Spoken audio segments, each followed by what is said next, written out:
Ngayon, good morning mga ka-basic. Ano tayo ngayon? Bamboo installation tayo. Yun ang gagawin natin, scaffolding. So marami sila ritong kawayan na malalaki. So yun ang gagamitin. Hindi na ako nagpabili ng mga tubo kasi wala namang paggagamitan pagkatapos. No?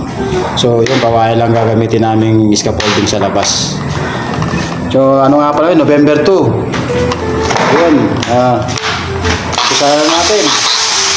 Kasama natin si Boy Ilonggo.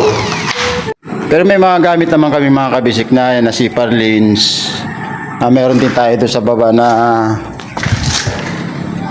yun 1.5 na tubo para pang tukod. So yun mga kawayan, nakalambre lang yan mga kabisik. Tsaka pako lang. So binabare naman natin matigas.